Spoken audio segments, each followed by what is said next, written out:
Everyone, आज की new video में आप सभी लोगों का स्वागत है। आज की वीडियो में हम आपको बायोलॉजी की ऑडियो बुक सुनाने वाले हैं। इसमें हम आपका फर्स्ट चैप्टर कवर कर रहे हैं। मानव शरीर विज्ञान का फर्स्ट चैप्टर कवर कर रहे हैं, श्वसन और गैसों का विनिमय, अध्याय 14। तो बिना टाइम गवाए हम अपनी वीडियो को स्टार्ट करते हैं और चैप्टर का ऑडियो बुक सुनाना स्टार्ट करते हैं। नीचे स्क्रॉल डाउन करते हैं और यहाँ से देख सकते हैं आप अध्याय 14, श्वसन और गैसों का विनिमय। इसमें हमको कितने टॉपिक कवर करना है? 14.1 में है श्वसन के अंग, 14.1 में श्वसन के अंग, 14.2 में है श्वसन की क्रियाविधि, 14.3 में है गैसों का विनिमय और 14.4 में है गैसों का अभिगमन, 14.5 में है श्वसन का नियंत्रण, 14.6 में है श्वसन संबंधी विकार। तो हम अपना टॉपिक स्टार्ट करते हैं अपना टॉपिक। हम यहाँ से स्टार्ट कर देते हैं। यहाँ से स्टार्ट करते हैं।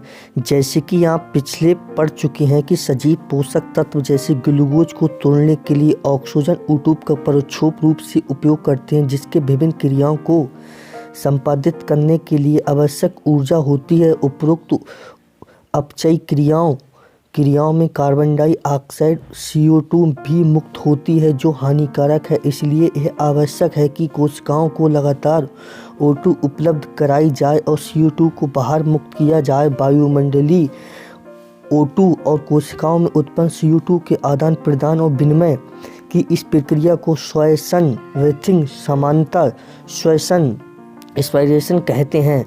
अपने हाथों को अपने सीने पर रखिए। आप सीने को ऊपर नीचे होते हुए अनुभव कर सकते हैं। आप जानते हैं यह श्वसन के कारण है। हम श्वास कैसे लेते हैं? इस अध्याय के निम्नलिखित खंडों में श्वसन अंग और श्वसन की क्रियाविधि का वर्णन किया गया है। अब नीचे स्क्रॉल डाउन करते हैं। 14.1 हम अपना पहला टॉपिक कवर करते हैं। जीवों के विभिन्न वर्गों के बीच श्वसन की क्रियाविधि उनके निवास और संगठन के अनुसार बदलती है। निम्न अकशेरुकी जैसे स्पंज, सिलिंड्रेटा, चपटाकृमि आदि O2 और CO2 का आदान प्रदान अपने सारे शरीर की सतह से सरल विसरण द्वारा करते हैं। केंचुआ अपने अर्ध क्यूटिकल को श्वसन के उपयोग करते हैं। कीटों के शरीर में नलिकाओं का जाल श्वसन नलिकाएं होता है, जिसे वातावरण की वायु का उनके शरीर में विभिन्न स्थान पर पहुंचती है, ताकि कोशिकाएं सीधे गैसों का आदान प्रदान कर सकें। जलीय आर्थ्रोपोडा तथा मोलस्का में श्वसन विशेष संवहनीय संरचना क्लोम गिल द्वारा होता है, जबकि स्थलचर प्राणियों में श्वसन विशेष संवहनीय थैली फुफ्फुस फेफड़ों द्वारा होता है। कशेरुकों में मछलियां क्लोम गिल द्वारा श्वसन करती हैं, जबकि एम्फिबिया उभयचर सरीसृप पक्षी तथा स्तनधारी फेफड़ों द्वारा श्वसन करते हैं। उभयचर जैसे मेंढक अपनी आर्द्र त्वचा नम त्वचा द्वारा भी श्वसन कर सकते हैं। स्तनधारियों में एक पूर्ण विकसित श्वसन प्रणाली होती है। 14.1.1 मानव शरीर तंत्र, हम इसको स्टार्ट कर रहे हैं। हमारे एक जोड़ी बाह्य नासाद्वार होते हैं जो ओठों के ऊपर बाहर की तरफ खुलते हैं। ये नासा मार्ग द्वारा नासा कक्ष तक पहुंचते हैं। नासा कक्ष ग्रसनी में खुलते हैं। ग्रसनी आहार और वायु दोनों के लिए उभयनिष्ठ मार्ग है। ग्रसनी कंठ द्वारा श्वासनली में खुलती है। कंठ एक उपस्थिति में पेटिका है जो ध्वनि उत्पादन में सहायता करती है, इसलिए इसे ध्वनि पेटिका भी कहा जाता है। भोजन निगलते समय घाटी एक पतली लोचदार उपास्थि पल्ले कंठछद्र से ढक जाती है, जिससे आहार ग्रसनी के कंठ में प्रवेश न कर सके। श्वासनली एक सीधी नलिका है जो वृक्ष गुहा के मध्य तक पांचवी बक्षीय कशेरुकी तथा जाकर दाईं और बाईं 2 प्राथमिक श्वसनियों में विभाजित हो जाती है। प्रत्येक श्वसनी कई बार विभाजित होते हुए द्वितीयक एवं तृतीयक स्तर की श्वसनिका और बहुत पतली अतिसस्त श्वसनिकाओं में समाप्त होती है। श्वासनली प्राथमिक, द्वितीयक व तृतीयक श्वसनली तथा प्राथमिक श्वसनिकाएं श्वसनिकाएं अपूर्ण उपास्थि वयनों में आलंबित होती है। प्रत्येक अंतस्थ श्वसनिका बहुत सारी पतली अनियमित व भित्ति युक्त बहिकायित थैली जैसी संरचना कूपिकाओं में खुलती है जिसे वायु कूपिका कहते हैं। वायु के श्वसनिकाओं और कूपिकाओं का शाखित जाल फेफड़ों लंग्स की संरचना कहते हैं। हमारे दो फेफड़े हैं जो द्विस्तरीय फुस्बावरण से ढके रहते हैं जिनके बीच फुसफुस द्रव भरा होता है। यह फेफड़ों की सतह पर घर्षण कम करता है। बाहरी फुसफुस झिल्ली वक्षीय परत के निकट संपर्क में रहती है जबकि आंतरिक फुसफुस झिल्ली फेफड़ों की सतह के संपर्क में होती है। बाह्य नासादंत के अंतस्थ श्वसनिकाओं तक भाग चलना भाग जबकि कूपिकाएं एवं उनकी नलिकाओं श्वसन तंत्र का शोषण या विनिमय भाग गठित करती है। चालन भाग वायुमंडलीय वायु को कूपिकाओं तक संचरित करता है, इसे बाहरी कणों से मुक्त करता है, आर्द्र करता है तथा वायु को शरीर के तापक्रम तक लाता है। विनिमय भाग आदान प्रदान इकाई रक्त एवं वायुमंडलीय वायु को O2 और CO2 का वास्तविक विसरण स्थल है। फेफड़ों वक्ष गुहा में स्थित होते हैं जो शरीरतः एक वायुरोधी कक्ष है। वक्ष गुहा कक्ष पृष्ठ भाग में कशेरुकी दंड, अधर भाग में उपरोक्त पार्श्व में पसलियों के बीच गुंबदाकार डायफ्राम द्वारा बनता है। वक्ष में फेफड़ों की शारीरिक व्यवस्था ऐसी होती है कि वक्ष गुहा के आयतन में कोई भी परिवर्तन फेफड़ों और फुसफुसी भी की गुहा में प्रतिबंधित हो जाएगा। श्वसन के लिए ऐसी व्यवस्था आवश्यक है। देख सकते हैं आप, ये हमारे लंग्स हैं, इसका डायग्राम, लंग्स का डायग्राम आप लोग देख सकते हो। इसे बहुत ही अच्छी तरीके से आप स्टडी कर लें, इससे 101% एक क्वेश्चन बनना होता है। हम नीचे अभी स्क्रॉल डाउन करके अपनी बायोलॉजी ऑडियो बुक स्टार्ट करते हैं।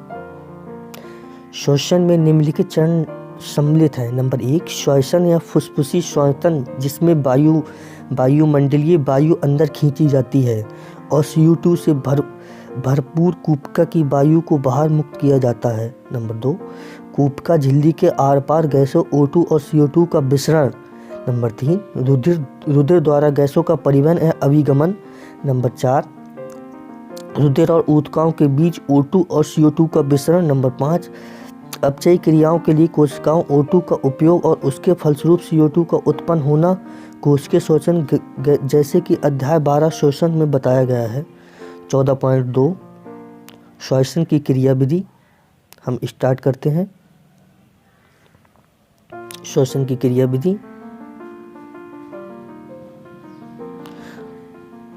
श्वसन में 2 चरण सम्मिलित हैं। अतः श्वसन जिसके दौरान वायुमंडलीय वायु को अंदर खींचे जाता है। निःश्वसन जिसके द्वारा फुसफुसी वायु को वायु मुक्त किया जाता है। वायु को फेफड़ों के अंदर ले जाने के लिए फेफड़ों और वायुमंडल के बीच दाब प्रवणता निर्मित की जाती है। अतः श्वसन तभी हो सकता है जब वायुमंडलीय दाब में फेफड़ों के वायु दाब अंतर फुसफुसी दाब कम हो, अर्थात फेफड़ों का दाब वायुमंडलीय दाब के सापेक्ष कम होता है।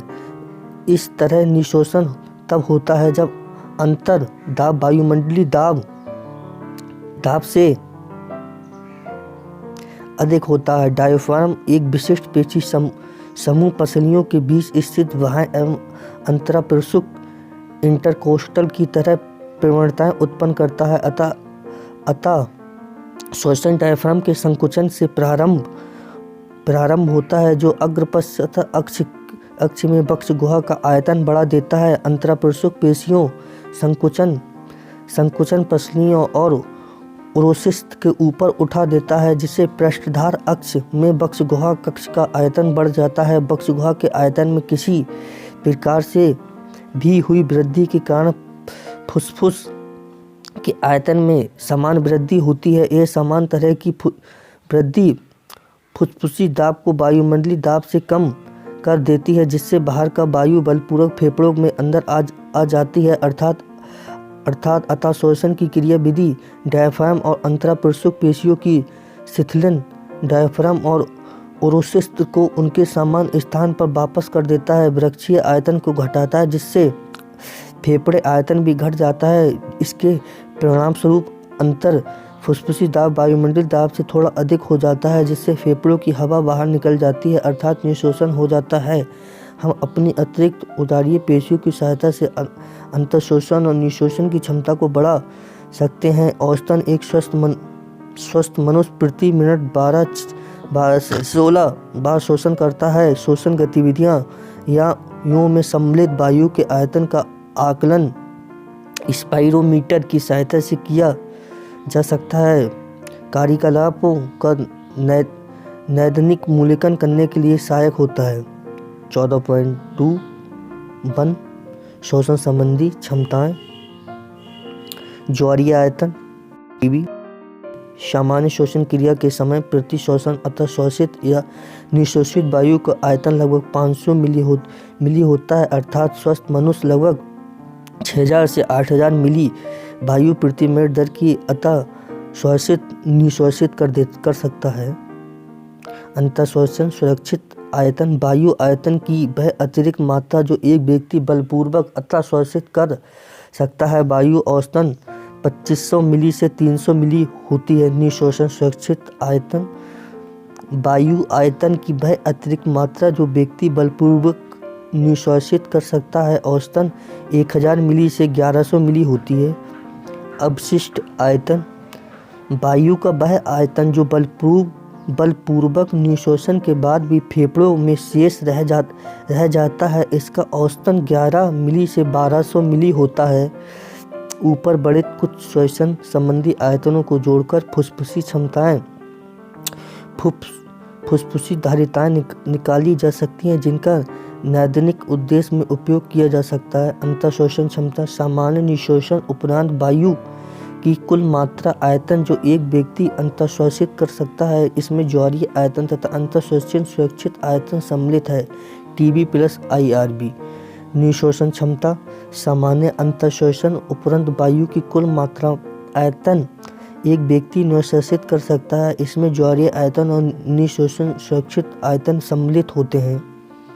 क्रियाशील अपशिष्ट क्षमता सामान्य निःशोषण उपरांत वायु की वह मात्रा जो आयतन जो फेफड़ों में शेष रह जाती है। इसमें निःशोषण सुरक्षित आयतन व अपशिष्ट आयतन सम्मिलित होते हैं। ERB plus RB। जैव क्षमता वर्टिकल कैपेसिटी बलपूर्वक निःशोषण के बाद वायु की वह अधिकतम मात्रा जो आयतन जो एक व्यक्ति अंतःशोषित कर सकता है। इसमें ERB TB और IRB सम्मिलित है अथवा वायु की वह अधिकतम मात्रा जो एक व्यक्ति बलपूर्वक अंतःशोषण के बाद निःशोषित करता है। फेफड़ों की कुल क्षमता बलपूर्वक निःशोषण के पश्चात फेफड़ों में समायोजित उपस्थित वायु की कुल मात्रा RB और ERB और TB और IRB सम्मिलित है यानी जैव क्षमता प्लस अपशिष्ट क्षमता BC प्लस RB। गैसों का विनिमय 14.3 कूपिकाएं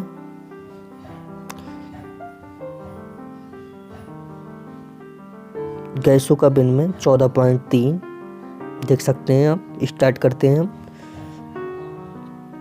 कूपिकाएं गैसों के विनिमय के लिए प्राथमिक स्थल होती हैं। गैसों का विनिमय रक्त और ऊतकों के बीच भी होता है। इन स्थलों पर O2 और CO2 का विनिमय दाब अथवा स्तंभित प्रवणता के आधार पर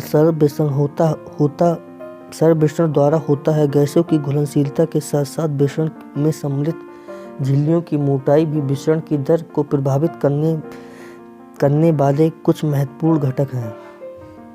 देख सकते हैं डायग्राम। यहाँ आपको टेबल याद कर लेनी है।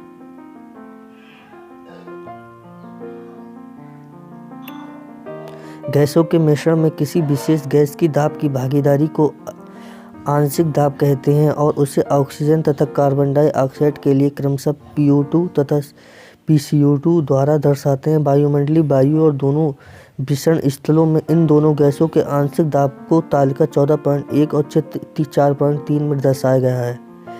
सारणी में दिए गए आंकड़े स्पष्ट रूप से कूपिकाओं को रक्त और रक्त में ऊतकों की ऑक्सीजन की सांद्रता प्रवणता कर सकते हैं। इसी प्रकार CO2 के लिए विपरीत दिशा में प्रवणता दर्शाई गई है अर्थात उपरोक्त में रक्त और रक्त से कूपिकाओं की तरह, चूँकि C.2 की घुलनशीलता और O.2 की। आप ये टेबल को वेरी इम्पोर्टेंट टेबल है, आप इस टेबल को सभी स्टूडेंट याद कर लेंगे। श्वसन वातावरणीय वायु, वायु कूपिका, ऑक्सीजन का रक्त, ऊतक, इसमें आपको मात्राएं दी गई हैं, आप सभी लोग इसे याद कर लें, वेरी इम्पोर्टेंट। घुलनशील से 20 से 25 गुना अधिक होती है। अंतःश्वसन झिल्लिका में प्रति इकाई आंशिक दाब की अंतर की विकसित होने वाली CO2 मात्रा O2 की तुलना में बहुत अधिक होती है। पेषण झिल्लिका मुख्य रूप से 3 स्तरों में बनी होती है तथा कूपिका की पत्ती, सल्की, उपकला, सल्की एपिथेलियम कूपिकाओं की कोशिकाओं के अंतःकला और उनके बीच के आधारीय तत्व जो कि पतली आधारीय झिल्लिका की बनी होती है। सहायक सल्की, उपकला, आधारीय झिल्लिकी और रक्त कोशिकाओं की अंतकला की एकल परत द्वारा घिरी रहती है, फिर भी इनकी कुछ मोटाई मिलीमीटर से बहुत कम होती है। इसलिए हमारे शरीर में सभी कारक O2 की कूपिकाओं से ऊतकों और CO2 के ऊतकों की ऊतकों में विसरण के लिए अनुकूल होते हैं। 14.14 गैसों का परिवहन, ट्रांसपोर्ट ऑफ गैस। स्टार्ट करते हैं इसे। O2 और CO2 के परिवहन के मध्य रक्त होता है। लगभग 97% O2 का परिवहन रक्त में लाल रक्त कणिकाओं द्वारा होता है। शेष 3% O2 का प्लाज्मा द्वारा घुल्ल अवस्था में होता है। लगभग 20 से 25% CO2 का परिवहन लाल रक्त कणिकाओं द्वारा, जबकि 70% बाइकार्बोनेट के रूप में, अभी 7% CO2 प्लाज्मा द्वारा घुल्ल अवस्था होता है। ऑक्सीजन का परिवहन, ट्रांसपोर्ट ऑफ ऑक्सीजन।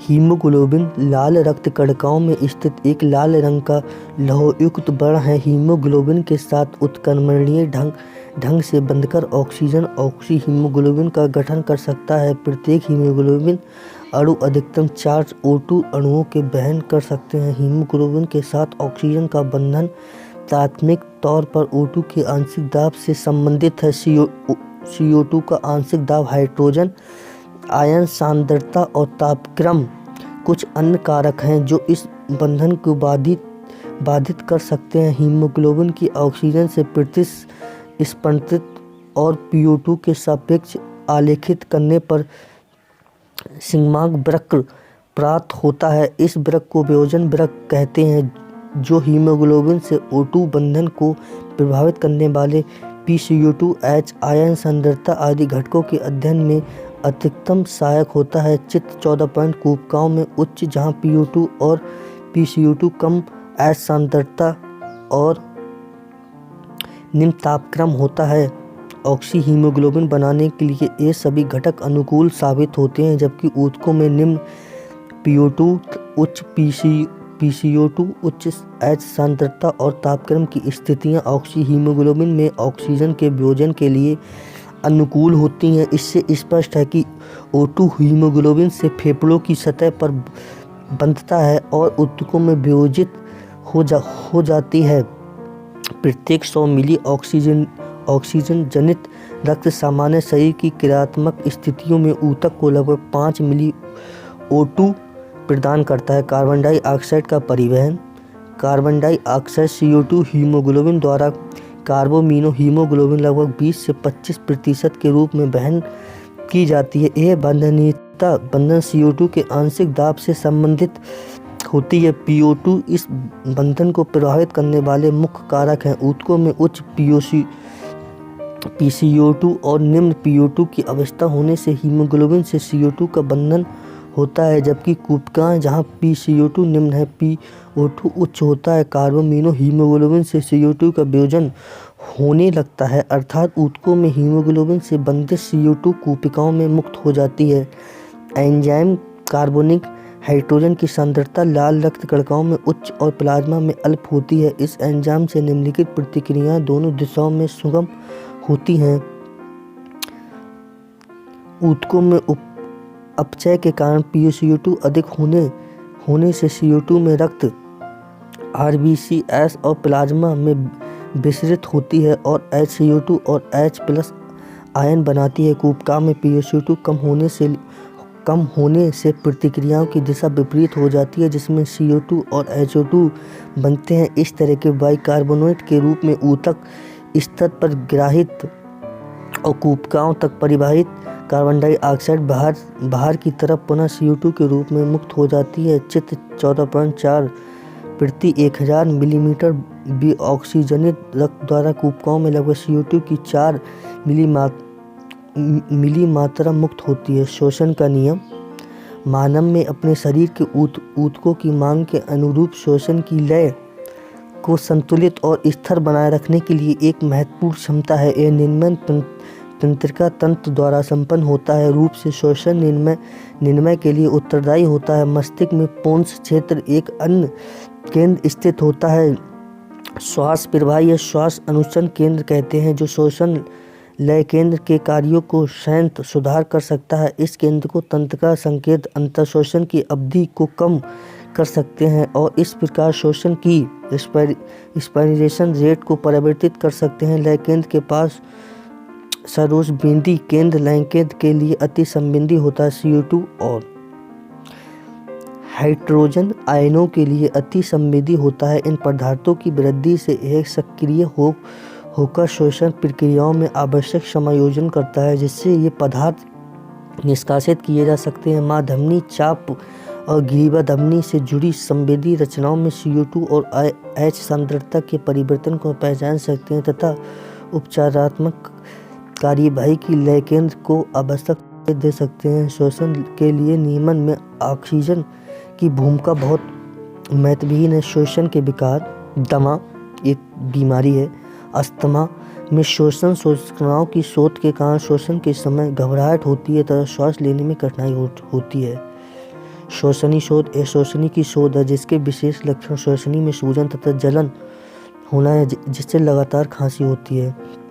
वात स्फीति में एम्फोफाइसिमा यह चिरकालिक रोग है, जिससे भूमिका भित्ति क्षतिग्रस्त हो जाती है, जिससे गैसों का विनिमय घट जाता है। धूमपान के कारण मुख्य कारकों में एक है। व्यावसायिक शोषण रोग। कुछ उद्योग में विशेषकर जहाँ पत्थर की घिसाई पिसाई या तोड़ने का कार्य होता है, वहाँ इतने धूल कण निकलते हैं कि शरीर की सुरक्षा प्रणाली उन्हें पूरी तरह निष्प्रभावी नहीं कर पाती है। दीर्घकालीन प्रभावन शोध उत्पादन कर सकता है, जिससे रेशमीय ऊतकों की प्रचुरता होती है, जिससे फलस्वरूप फेफड़ों को गंभीर नुकसान हो जाता है। इन उद्योग के श्रमिकों को मुखबरण का प्रयोग करना चाहिए, मतलब मास्क लगाना चाहिए। सारांश। इसका हम सारांश ही पढ़ लेते हैं, चलो कोई दिक्कत वाली बात नहीं। कोश सारांश।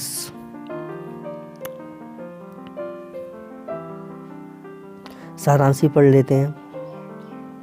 कोशिकाओं अपचयी क्रियाओं के लिए ऑक्सीजन का उपयोग करती हैं तथा ऊर्जा के साथ कार्बन डाइऑक्साइड और हानिकारक पदार्थ भी उत्पन्न कराती हैं। प्राणियों में कोशिकाओं तक ऑक्सीजन एवं जहां से कार्बन डाइऑक्साइड को भी बाहर करने के लिए कई तरह की क्रियाविधि विकसित और जिनमें हमारे पास इस क्रिया के लिए एक पूर्ण विकसित श्वसन तंत्र है, जिसके अंतर्गत 2 फेफड़े और इनसे वायुमार्ग शोषण का पहला चरण शोषण जिनमें वायुमंडलीय वायु कूपकाओं में ली जाती है। अंतःशोषण और कूपकाओं से वायु को बाहर निकाला जाता है। निशोषण ऑक्सीजनित रहित रक्त और कूपकाओं के बीच O2 और CO2 का विनिमय। इन गैसों का रक्त द्वारा पूरे शरीर में परिवहन। ऑक्सीजनित युक्त और ऊतकों के बीच O2 और CO2 का विनिमय। कोशिकाओं द्वारा ऑक्सीजन का उपयोग।